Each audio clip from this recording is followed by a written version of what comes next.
परम पिता परमात्मा परम पूज्य कबीर परमेश्वर जी, कबीर साहिब जी, हम सभी पुण्यात्माओं के जनक हैं। ये परमात्मा परम अक्षर ब्रह्म कहे जाते हैं, इन्हीं को सत्य पुरुष भी कहते हैं। सत्य पुरुष का अर्थ होता है अविनाशी परमात्मा,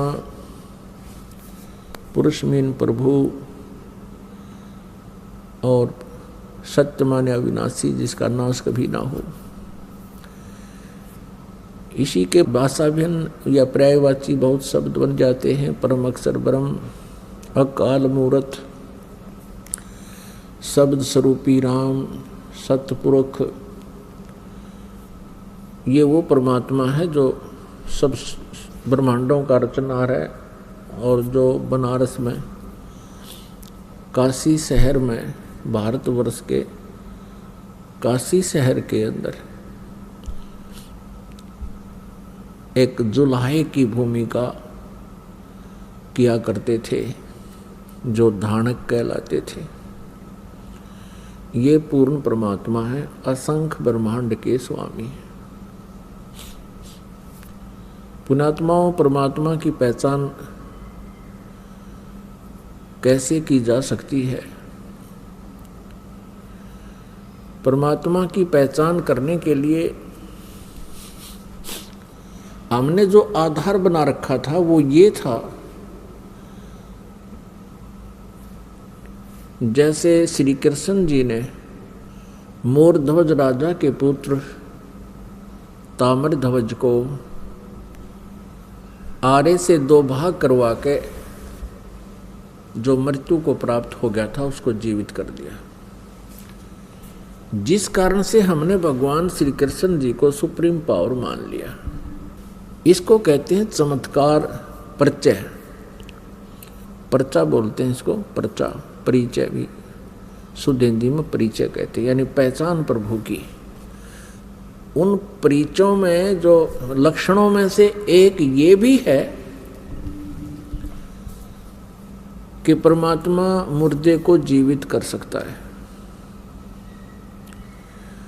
और दूसरा ये भी है परमात्मा जीव की आयु भी बढ़ा देता है। और इसके साथ साथ और भी बहुत से गुण हैं, लक्षण हैं, जिनसे परमात्मा की पहचान की जा सकती है। एक भगवान के गुणों में, लक्षणों में ये भी आता है कि वो निर्धन को धनी बना सकता है, रंक को राजा बना सकता है,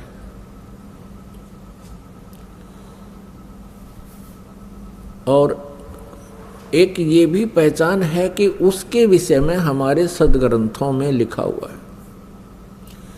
परमात्मा के गुणों की जानकारी हमारे पवित्र सदग्रंथ भी बताते हैं। जिस परमेश्वर के लक्षण, जिस परमेश्वर के सर्वचिन्ह इन सभी बातों पर खरे उतरते हैं, सभी पॉइंटों पर, सभी केंद्रों पर, वो परमात्मा है, वो परमेश्वर है। इसके पहचानने के लिए हमने बहुत सा सहयोग लेना होगा।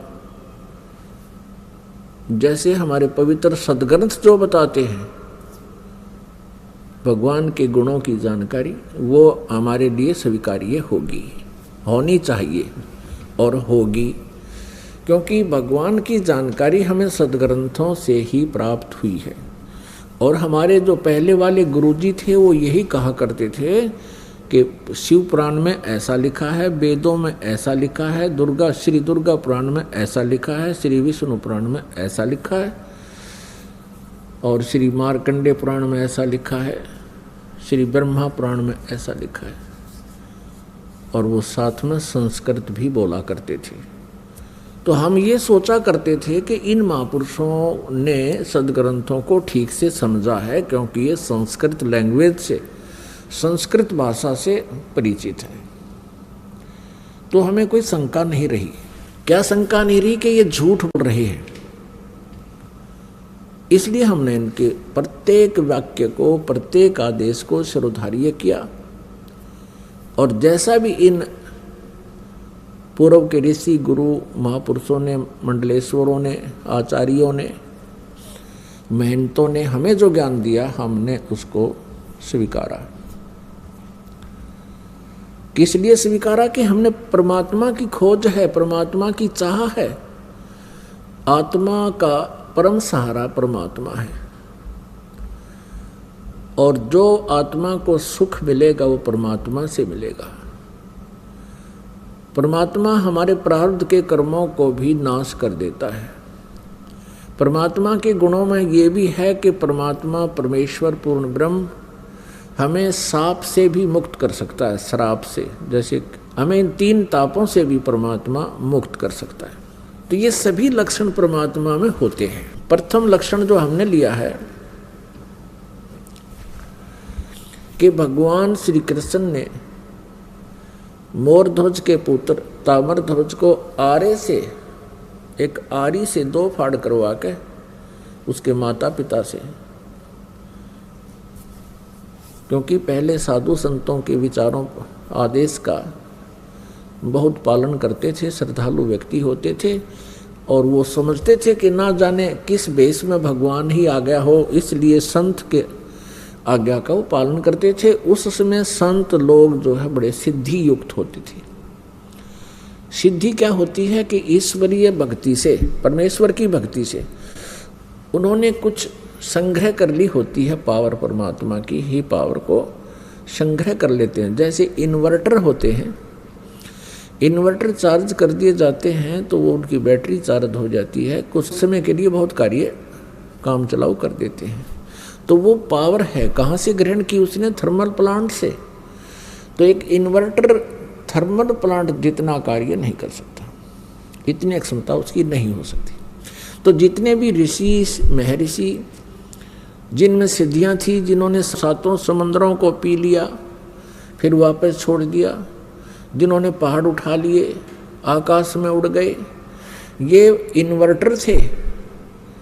और जैसे श्री कृष्ण जी ने ताम्रध्वज को जीवित कर दिया, सुदामा जी का महल बना दिया, ये श्री कृष्ण तक भी इन्वर्टर थे, वो थर्मल प्लांट नहीं थे। अब ये एक बार ये बात जो दास ने कही है तो ये बड़ी खटकेगी उस व्यक्ति को जिसने आज तक ये तत्व ज्ञान नहीं सुना और लोक वेद से वो रंगा गया है। लोक वेद किसे कहते हैं? जो दंत कथा होती है, सुना सुनाया ज्ञान, अक्षेत्रीय ज्ञान, एक दूसरे से सुना हुआ ज्ञान, उसको लोक वेद कहते हैं।